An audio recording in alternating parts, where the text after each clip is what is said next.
দর্শক, ইরান শত্রু দেশটির ভেতরে বৃষ্টির মতো তাদের মিসাইল ছুটছে। ঝাঁকে ঝাঁকে মিসাইলে লণ্ডভণ্ড হয়ে গেছে শত্রুর মানচিত্র। প্রচুর হতাহতের খবর আসতে শুরু করেছে। পাশাপাশি বাহরাইনের গুরুত্বপূর্ণ মার্কিন ঘাঁটিগুলোতে আবারও ব্যাপক অ্যাটাক করেছে খামেনি বাহিনী। সাথে আরব আমিরাতে আরো কয়েক ফেজে অ্যাটাক হয়েছে। সৌদি আরবের রিয়াদে সবচেয়ে বিলাসবহুল হোটেলকে গুড়িয়ে দিয়েছে খামেনি বাহিনী। বলা হচ্ছে নতুন করে সাইপ্রাসে ব্রিটিশ ঘাঁটিকে লক্ষ্য করে আক্রমণ করেছে ইরান। একই সাথে ফ্রান্স, জার্মান, ব্রিটেন মার্কিন যুক্তরাষ্ট্রকে এই যুদ্ধে পাশে থেকে সহযোগিতা করার আশ্বাস দিয়েছে। অর্থাৎ ইরানের বিরুদ্ধে আরো কিছু দেশ মাঠে নেমে যাচ্ছে এমনটি বোঝা যাচ্ছে। তারপরও কেন ডোনাল্ড ট্রাম্প ইরানে ব্যর্থ? কেন ট্রাম্প ইতালির মাধ্যমে এবং আরো কয়েকটি দেশের মাধ্যমে যুদ্ধবিরতি চাইছেন, যখন তিনি বলছেন যে ইরানের নেতারা তার সাথে যোগাযোগ করছেন, আবার তখন তিনি অন্য দেশের সহযোগিতা চাইছেন ইরানের সাথে যুদ্ধবিরতির। আর ইরানের স্টেট ইরান জানিয়ে দিয়েছে কোনো সংলাপ নয়, সংলাপের পথ বন্ধ, এবার শুধু প্রতিরোধ। তাহলে কে যুদ্ধবিরতি চাইছে, ইরান না আমেরিকা? চলুন সকল বিষয়গুলো আজকের লাইভ সেশনে আপনাদের জানাবো। দর্শক, আপনাদের অনেক প্রশ্ন থাকে, সেই প্রশ্নগুলো আমি মাঝে মাঝে যেগুলো আমার চোখে পড়ে লাইভের মধ্যে আমি চেষ্টা করব উত্তর দিতে। যদি ইম্পর্টেন্ট কোনো প্রশ্ন থাকে একই প্রশ্ন করবেন না, বা যে প্রশ্নগুলো আমার লাইভের আলোচনার মধ্যে থেকে যাবে, মানে আমি যেগুলো বলে ফেলবো এগুলো রিপিট প্রশ্ন করবেন না।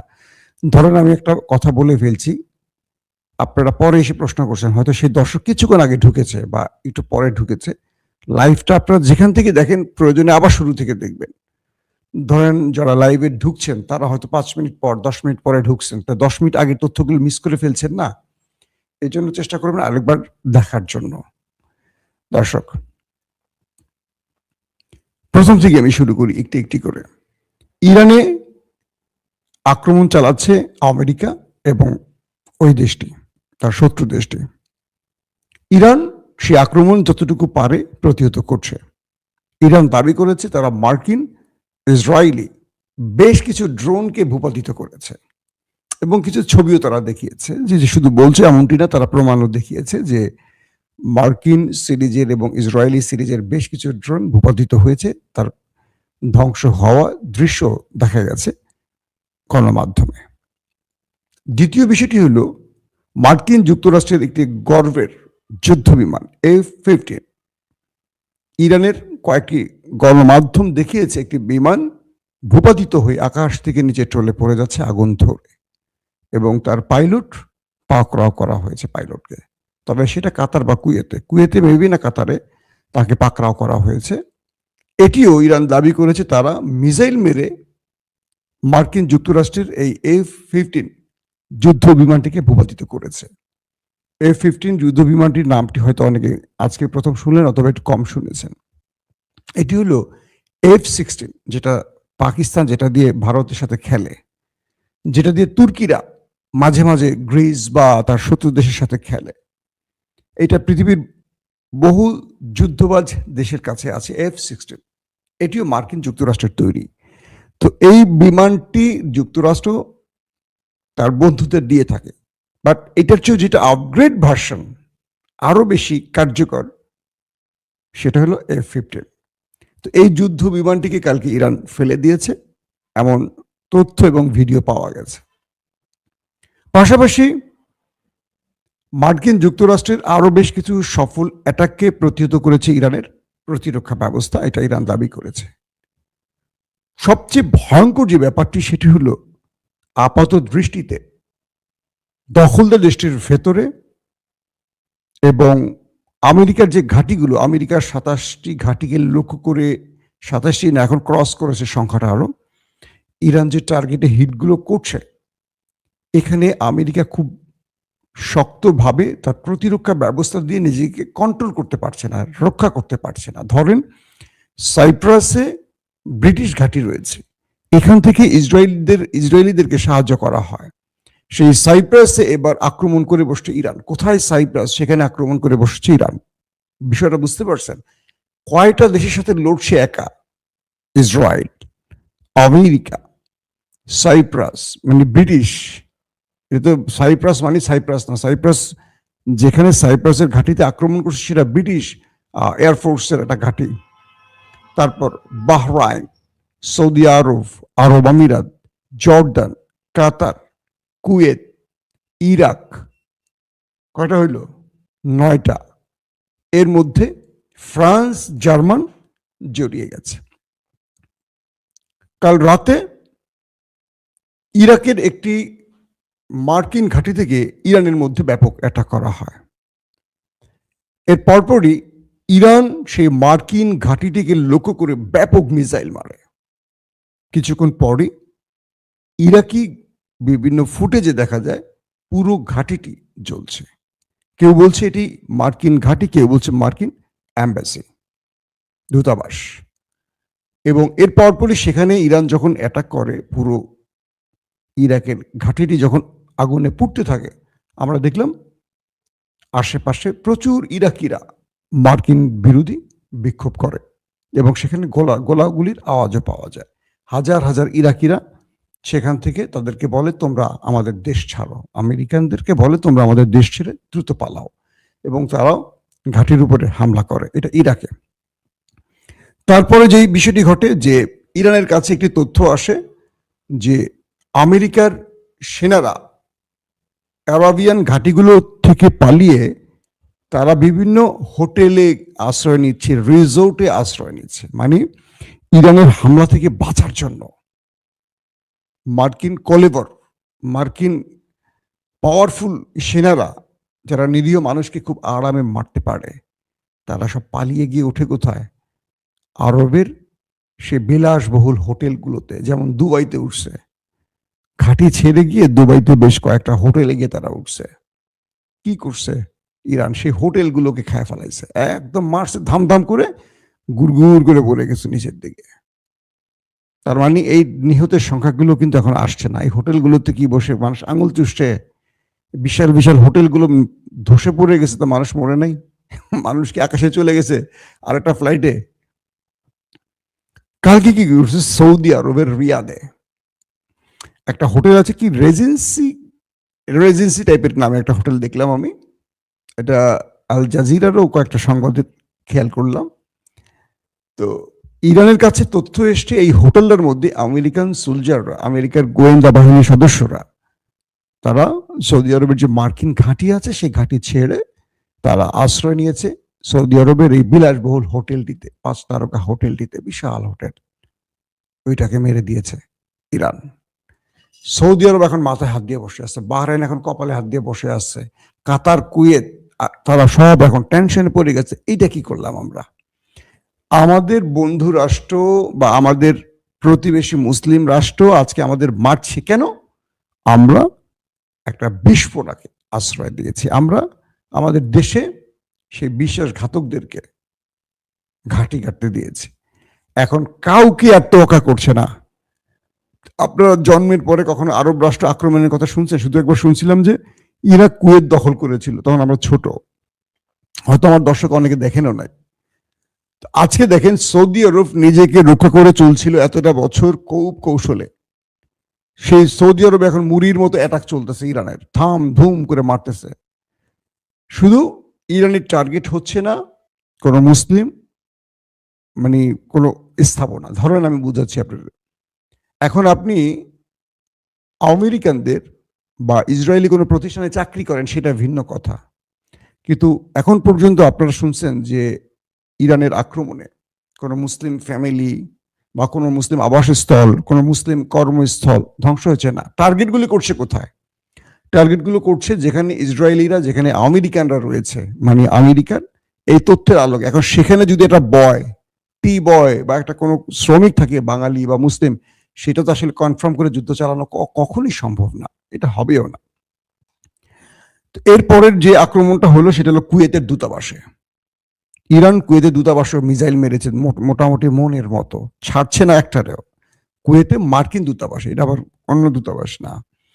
এবং বলা হচ্ছে যে যে যুদ্ধটা এখন চলছে এই মুহূর্তে, ইরান একসঙ্গে ধরেন 1 ডজন দেশের লোকের যুদ্ধের প্রস্তুতি নিয়ে নামছে। আমি যদি আপনাদেরকে এখন আক্রমণের খবরগুলো সংক্ষেপে 1-2 মিনিটের মধ্যে বলি, সেটা হলো যে কাল রাত থেকে এখন পর্যন্ত সিরিজ ঝাঁকে ঝাঁকে মিসাইল ছুড়েছে ইরান, সবচেয়ে বেশি ছুড়েছে ইসরায়েলে।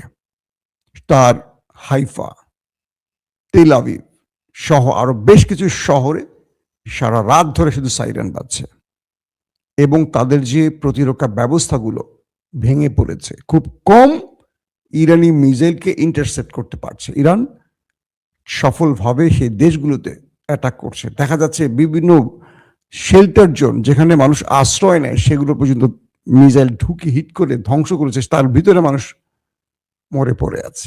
প্রচুর সংখ্যক হতাহতের খবর আসছে, কিন্তু তারা প্রকাশ করছে না, এগুলো তারা গোপন করছে মানুষকে।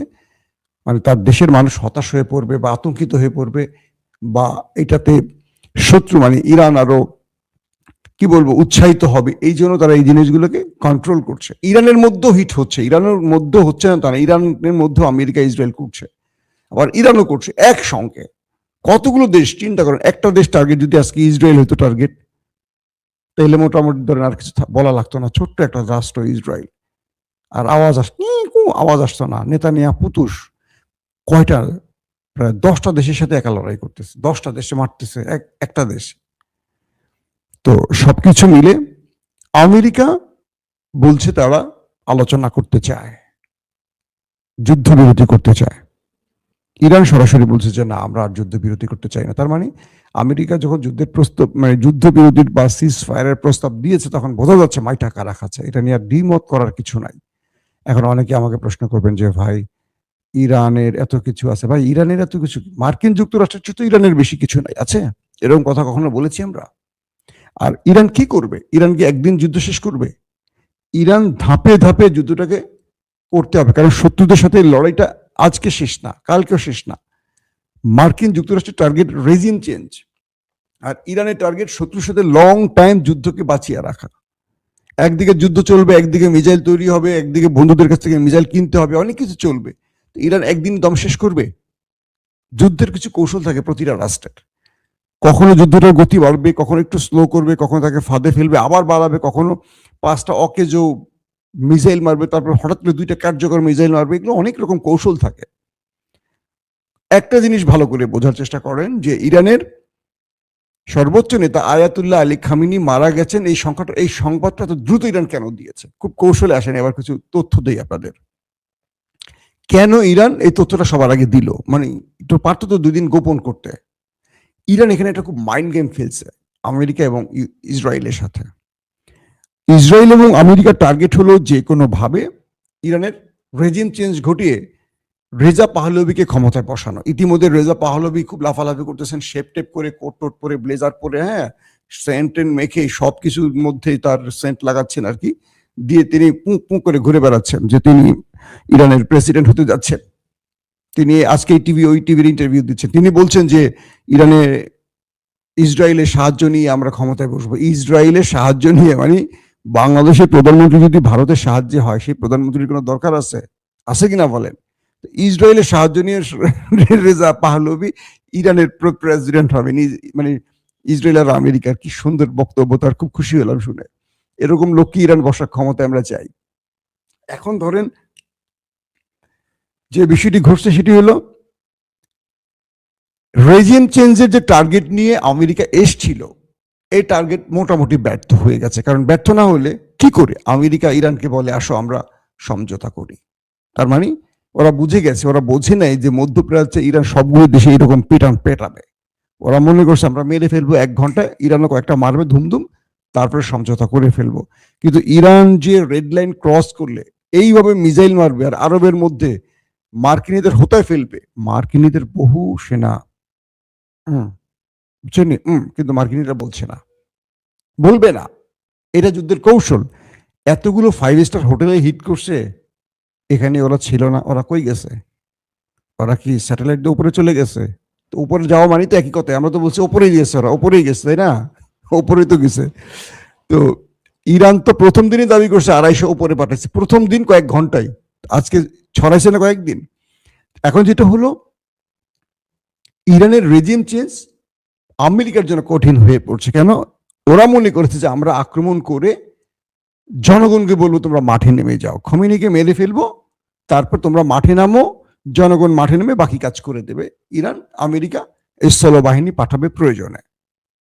ইন্টারেস্টিং ব্যাপার, যখনই ইরানের রাষ্ট্রীয় গণমাধ্যম বলেছে আয়াতুল্লাহ আলী খামেনি শাহাদাত বরণ করেছে, কোটি মানুষ রাস্তায় নেমে গেছে। এরা হলো এই সরকারের পক্ষে, খামেনি সরকারের পক্ষে। আর যারা খামেনির বিরোধী তারা নিজের দরজা বন্ধ করে ঘরে ঢুকে গেছে। এখন আমেরিকা তো দেখলো, আয় হায় রে আল্লাহ, আমরা কি করলাম। আমেরিকার এই খেলা বাতিল হয়ে গেল, শেষ হয়ে গেল, আমেরিকার এই খেলা টিকলো না। কারণটা কি? রেজিম চেঞ্জের জন্য, সরকার পতনের জন্য যে বাহিনীটা আছে তারা পালিয়ে গেছে, তারা এখন আর মাঠে নাই। এখন পুরো মাঠ দখলে খামেনির পক্ষের লোকদের। আর খামেনির মানে এই কৌশলটি তারা এইভাবেই নিয়েছে। খামেনি চিন্তা করেছেন যে আমার বয়স হয়ে গেছে, বাঁচবো কয়দিন, আমি কি দিতে পারছি রাষ্ট্রকে, যদি আমার শাহাদাত ইরানকে বাঁচাতে পারে, ইরানের ইসলামিক সরকারকে বাঁচাতে পারে, একটা মার্কিন পাপেট রাজা রেজা পাহলভির কাছ থেকে একটা ইসলামিক প্রজাতন্ত্র বাঁচিয়ে রাখতে পারে আমার শাহাদাত, সেটাই আমার কামনা। এবং তিনি হয়তোবা সে কারণেই, আমি ধারণা করছি, হয়তোবা তিনি সে কারণেই তার জীবনটাকে এইভাবে শাহাদাতের দরজার সামনে ছেড়ে দিয়েছে। এই বয়সে একটা মানুষ আর কি দেবেন? কিন্তু দেখেন আজকে পুরো ইরানের মধ্যে তার মৃত্যুর পর ইরান কিভাবে অ্যাটাকগুলো করছে, প্রত্যেকটা মানুষের মধ্যে প্রতিশোধের স্পৃহা। যারা ইরানের সরকারের বিরুদ্ধে আন্দোলন করছে তারা কেউ আর ঘর থেকে বেরোচ্ছে না। আমেরিকা ইসরায়েল বারবার বলছে তোমরা নামো, তোমরা নামো, তোমাদের জন্য তো আমরা আসছি, তোমাদের জন্য তো আমরা এত কিছু করছি, তোমরা নামো। কেউ নামছে না, পুরো কন্ট্রোল এখন খামেনি পরিবার। তার মানে কি? খেলা খতম হয়ে গেছে তাদের জন্য, এখানে কিচ্ছু করণীয় না যাদের। এখন নতুন করে সময় বলে দেবে কি হচ্ছে। তার মানে যে টার্গেটে তারা আসছে সেই টার্গেট সফল হয়নি। ইরান এখন লম্বা যুদ্ধের প্রস্তুতি নিচ্ছে, সে যুদ্ধ কতদিন চলবে বলা মুশকিল। পাশাপাশি সাইলেন্ট বন্ধু নাকি বলবো ফ্রেন্ড ইরানের চীনও কৌশল বাতলে দিচ্ছে ইরানকে, এবং প্রতিটা ধাপে ইরান তার কৌশল অবলম্বন করছে, যুদ্ধ বা রণকৌশলে বিশ্ব মোড়লদের সাথে খেলে যাচ্ছে, অসাধারণভাবে খেলে যাচ্ছে। একটা জিনিস মনে রাখবেন, ইরান আমেরিকার চেয়ে শক্তিশালী নয়, তবে ইরান আমেরিকার চেয়ে সাহসী। এই লড়াইতে অস্ত্রের চেয়ে সাহসের প্রয়োজন বেশি, তারপরও আল্লাহর সাহায্য সবচেয়ে বেশি প্রয়োজন। ইতিমধ্যে ফ্রান্স, জার্মান আমেরিকার সাথে যুদ্ধে অংশ নিতে চাইছে। আরবের রাষ্ট্রগুলো এই যুদ্ধে নামতে পারে ইরানের বিরুদ্ধে, এমন ঘোষণা আসতে যাচ্ছে। তার মানে একটা আঞ্চলিক বড় রকম সংঘাত লেগে যাচ্ছে। এবং আইডিএফ প্রধান মানে ইসরায়েলের সেনা প্রধান বলছে তারাও এই যুদ্ধে একটা লম্বা প্রসেসে নামতে যাচ্ছে। পাশাপাশি হিজবুল্লাহ নতুন করে অ্যাটাক শুরু করেছে দখলদার দেশটির ভেতরে। এখন এই যুদ্ধে রাশিয়া, চীন তারা কি নেপথ্যে থাকবে না প্রকাশ্যে নামবে? তবে খামেনিকে হত্যা নিয়ে বড় ফ্রেমে রাশিয়াও কথা বলেছে। ইরানের বন্ধু কম, কিন্তু বিশ্বাসঘাতক অনেক। এই যে আরব রাষ্ট্রগুলো, ইরানের আলী খামেনি একটা কথা বলে গেছেন, আরবদের উদ্দেশ্য করে না, শুধু পুরো পৃথিবীর মুসলমানদেরকে উদ্দেশ্য করে আলী খামেনি এই কথাটি বলেছিলেন যে হেই বিশ্বের মুসলমানরা, ওদের টার্গেট শুধু ইরান না, ইরান শেষ হওয়ার পর তোমাদেরকে টার্গেট করবে। যখন তোমাদেরকে টার্গেট করবে, তোমরা কারো সাহায্য চাইলে কেউ সাহায্য করবে না, কারণ তোমরা ইরানের সাহায্যে এগিয়ে আসোনি।